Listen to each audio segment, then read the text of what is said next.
Wala po akong kaso na sa inyo, ha? The, the agency's pursuit of its vision to realize public accountability, expectations, and mission to transform public accountability into the norm and recognized as the central corruption prevention arm of the government needs to continue as the protector of the people from illegal, unjust, improper, or inefficient act of any public official, employee, office, or agency. Under the qualified and capable leadership of Ombudsman Martinez, the vision and mission of the Office of the Ombudsman is within reach. To be able to achieve this, the office must be duly supported by an efficient and equitable budget. With this presentation is in full support of the Office of the Ombudsman budget for the fiscal year 2025 and any additional budget this committee may adopt. Madam Chair, can I be recognized to yield some clarificatory questions? Thank you, Madam Chair. The Office of the Ombudsman requested for a total budget of 8.4 billion. However, only 5.7 billion was recommended by the DBM in the fiscal year 2025 budget, an amount that is 2.7 billion or 32.5% lower than the original request. Sir, what programs of your office will be affected by the reduction of your requested budget? Well, the hiring of additional lawyers and the computerization of the office will greatly be affected by the reduction. But I'll be honest, if Congress cannot find any money to increase the 5.8 given by DBM, what can we do, Your Honor? But we are asking for an increase at least of about 900 million, Your Honor, if it is possible. But if not, if there are other more important projects of the government that you need to fund, then we're willing to, to give way to them. After all, we have savings also to spend, Your Honor. So how badly do you need the increase, sir? Very badly, Your Honor. The 975 million that you are requesting is an increase. We need it very badly. Well, with that, maybe we can recommend the increase of the budget of the Ombudsman, since there are a lot of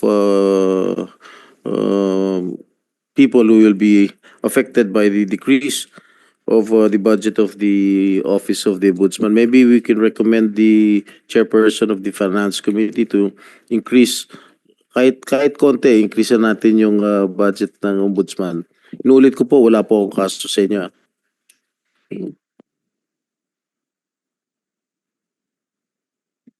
Second question, sir. How many cases does the Ombudsman handle in a year?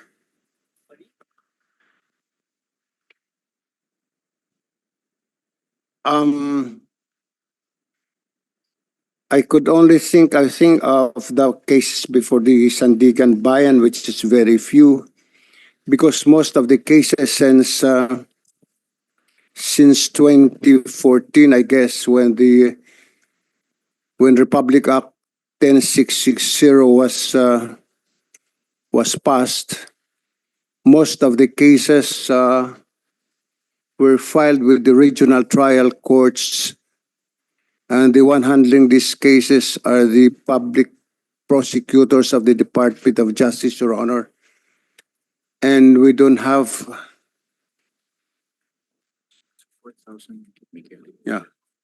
We don't have the exact figures, but according to the other officers, we have about 4,000 cases now pending before the courts.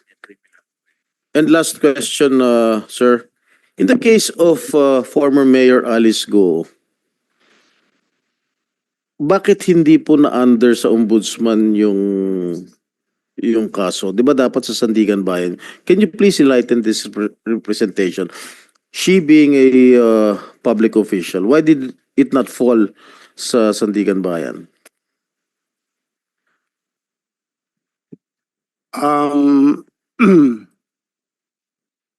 Is it okay, Your Honor, if I discuss this in private with you? or with the other members of the other senators.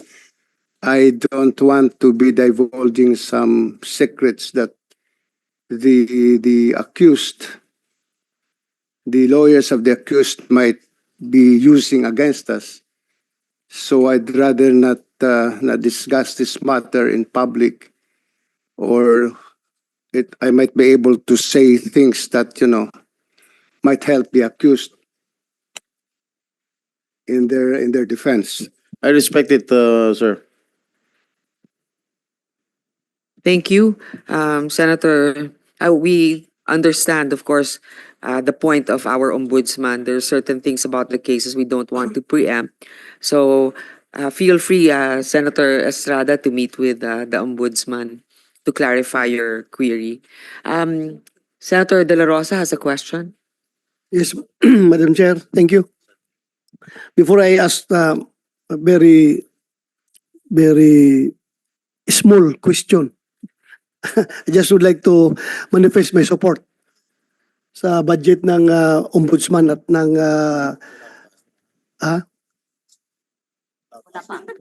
noon, marami. Noon, meron ako noon.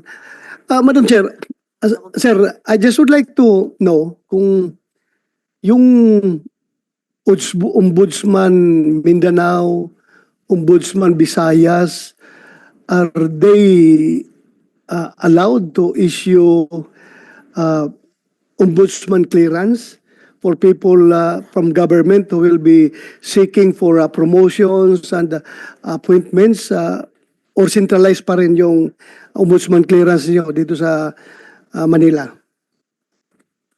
All the deputy ombudsmans are authorized, the sectoral offices, Luzon, Visayas, Mindanao, and the military and other law enforcement offices, they are authorized to issue clearances, Your Honor. Thank you, sir. How about Mulio, sir?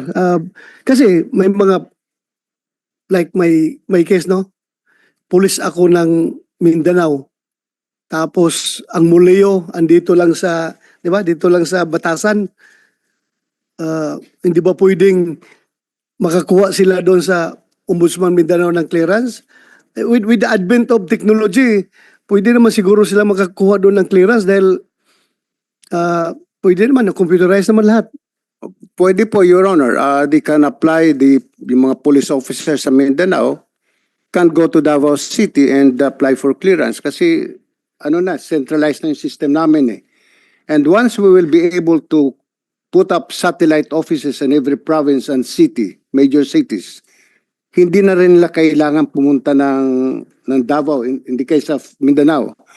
Oras na nagkaroon kami ng satellite offices sa Zamboanga, sa Bukidnon, sa Jensan, hindi na sila kailangan pumunta sa Davao to apply for a clearance. Sa ngayon, yung mga taga-Hulo ay hindi kailangan pumunta ng Zamboanga o ng Davao para mag-apply